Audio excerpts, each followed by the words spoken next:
CNN के संग में हमारी आज की मेहमान हैं दबंग वकील रहनुमा और Lahore high court bar association की नायब सदर रबिया बाजवा। मुलाकात के लिए उनकी रिहाइशगाह पर पहुंचे तो उनके शौहर सहाफ़ी इबादुल हक ने हमारा पुरतपाक इस्तकबाल किया।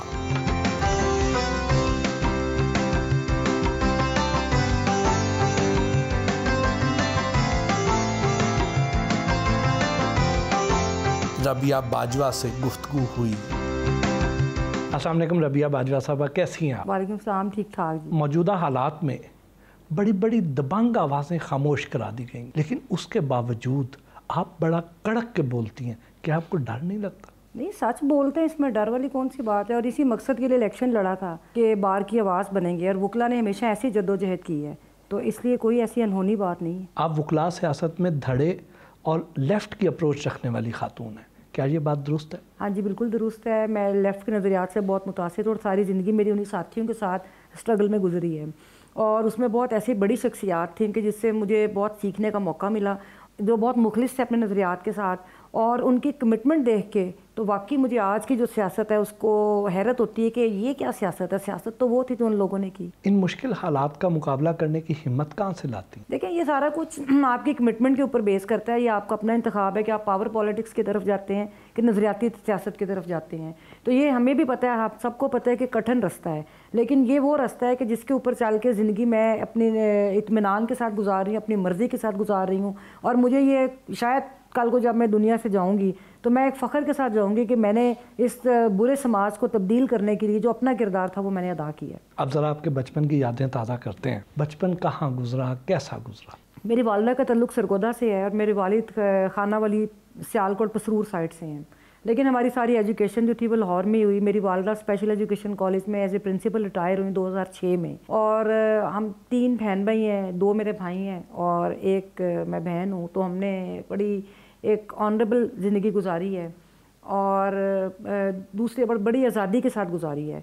और तीसरी सबसे अहम बात है वो ये है कि मेरे वालिद ने दोनों भाइयों के बराबर ही मतलब मुझे हर तरह से कभी वो ये नहीं होता कि जैसे आम कन्वेंशनल एक अप्रोच होती है कि वो बेटी है वो बेटा है, हमारी एक ही जैसी तरबियत की है। बचपन में मार या डांट पड़ती थी? नहीं, कभी भी नहीं। कभी डांट तो ख़ास तौर पे बड़े होके पड़ी, अब अपने वालिद से कभी पड़ जाती है, बचपन में कभी नहीं पड़ी थी। और अब भी जो होती है वो ज़्यादातर अमूमन सियासी इख्तलाफ और इन चीज़ों के ऊपर होता है। बचपन में तो वो कहते हैं कि बच्चे जो होते हैं उनको इज़्ज़त के साथ रखना चाहिए, प्यार मोहब्बत अपनी जगह। वो कहते हैं बच्चे की रिस्पेक्ट करो, और उसी रिस्पेक्ट के साथ मेरे वालिद ने हमारी तरबियत की है। वालिदैन के अलावा घर में कौन सी ऐसी शख्सियत थी जिनसे आपको बहुत कुछ सीखने का मौका मिला? देखिए, अगर आप हकीकी मायने में बात करें ना, तो मैंने अपनी ज़िंदगी में जो बहुत ज़्यादा सीखा मैंने अपनी नानी से सीखा है। मेरा उनसे बहुत ज़्यादा मोहब्बत बल्कि इश्क था।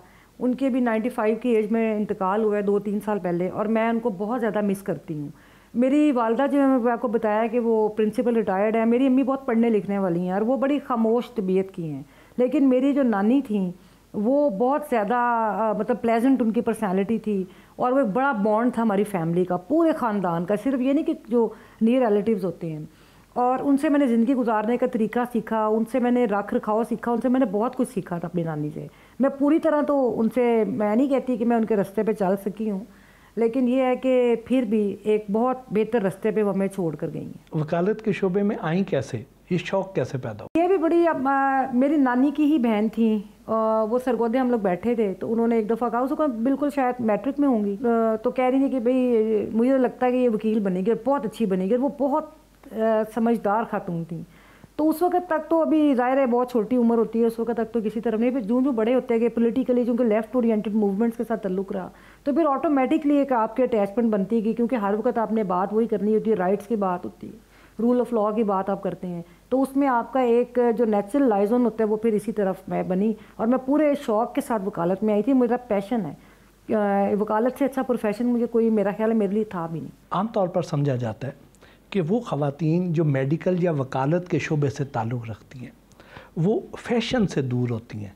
आपकी इसके बारे में क्या राय है? नहीं, जो मुझे तो अच्छा लगता है जो मुनासिब फ़ैशन और आपकी ज़िंदगी का हिस्सा होता है, आपको क्वालिटी लाइफ गुजारनी चाहिए। लेकिन ये होता है कि ज़ाहिर बात है कि वो आपका एक जो डेवलप हो जाती है पर्सनैलिटी, वो उस तरह की नहीं होती कि हम बहुत ज़्यादा कोई मॉड हों, वो वैसे भी मेरी शायद शख्सियत का हिस्सा ही कभी नहीं रहा, लेकिन मुझे अच्छा कपड़ा पहनना और मुझे बहुत अच्छा लगता है, लेकिन मुझे ग्रेसफुल लिबास जो है उसका शौक़ है और मैं कपड़ों की बहुत शौकीन हूँ। काले और सफ़ेद रंग के अलावा जी और बिल्कुल कौन काला से रंग पसंद है? पहले तो बड़े सिलेक्टिव सा होता था मेरा, लेकिन अब आबाद को भी बड़े अच्छे लगते हैं कलर्स, और मेरा ख्याल है लाइफ नज़र आती है, तो अब मैं बहुत ज़्यादा शौक कलर्स के अलावा सारी तकरीबन पहन लेती हूँ। लेटेस्ट फैशंस को फॉलो करती हैं या अपने कंफर्ट जोन में रहती हैं? नहीं, मैं कोई मेरा उस तरह की नहीं रहा कि मैं लेटेस्ट फैशन जो करूँ, और वो कभी भी मेरा नहीं इस तरह रहा। मैं अब मर्ज़ी के फ़ैशन करती हूँ, जो हमेशा से मेरा शायद 20-20 साल से लोग जो 30 साल से देख रहे हैं वो कह रहे तुम इसी तरह थी, तो वो मेरा ख्याल है शायद वही एक जो ट्रेंड है वो अपना उसी तरह चल रहा है। इबाद साहब जो हैं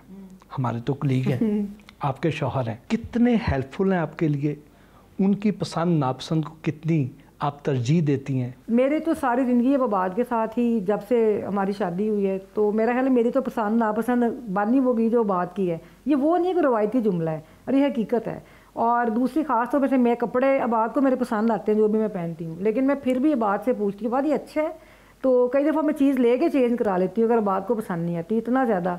और इसी तरह खाने में भी ज़्यादातर चीज़ें जो हैं, क्योंकि बात सिलेक्टिव है, तो मेरा होता है कि यार एक ही चीज़ पकानी है तो एक ही पकाते हैं, तो वो फिर आबाद की जो शौक़ होता है वही ज़्यादा मैं तो प्रेफर करती हूँ। और इसमें कोई शक नहीं कि आबाद मेरे बेस्ट फ्रेंड भी हैं। और दूसरा मैंने भी जिक्र किया, मेरी नानी जो थी उनका मेरे साथ तो जो मोहब्बत थी ये थी, उसके बाद अगर उन्होंने किसी से मोहब्बत की तो वो आबाद है। बट साहब बड़ा अच्छा लग रहा है आपके साथ बात करके, लेकिन मेरा ख्याल है कि अब हम चलते हैं हाई कोर्ट ही, क्योंकि आज इजलास भी है, तो फिर हमें देर ना हो जाए और आगे चल के भी सारा दिन हम बातें करेंगे। चल ज़रूर।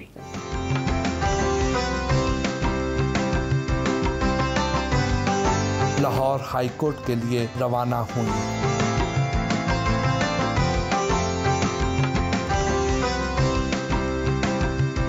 आपके मुताबिक मुल्क में अमली तौर पर आइन मुअत्तल हो चुका है, सिर्फ ऐलान होना बाकी है, तो क्या ऐलान होगा? जी देखिए, पहले आपको पता है कि पाकिस्तान के अंदर एक मार्शल लॉ की तारीख है, इसी तरह एमरजेंसीज भी लगती रही मुल्क के अंदर और ऐलान किया जाता रहा कि हम फ़लाँ आइनी हकूक़ जो है उनको मुअत्तल करते हैं। इस वक्त अगर आप अमली तौर पे देखें तो तमाम हकूक़ शहरियों के जो है, ना आप किसी चीज़ के ऊपर आवाज़ उठा सकते हैं, ना आम शहरी कोई बात कर सकता है, ना सियासी जमातों को ये हक़ है कि वो अपने जो अपने प्रोग्राम उसके ऊपर बात कर सकें या सियासी अमल कर सकें। महंगाई इतनी ज़्यादा है, अब आप देखें कल महंगाई के ऊपर लोगों के ऊपर पर्चे कर दिए हैं। तो हम सिर्फ यही बात है कि आप अगर आइन अमली तौर पर फ़ॉल हो तो क्या ऐसी सूरत हाल होती है। और दूसरा आप ये देखिए कि अदालतें कितनी बेबस हैं। इस वक्त जो सबसे अफसोसनाक एक सूरत हाल सामने नज़र आई वो अदालतों का किरदार है। आपके नज़दीक पाकिस्तान के 3 बेहतरीन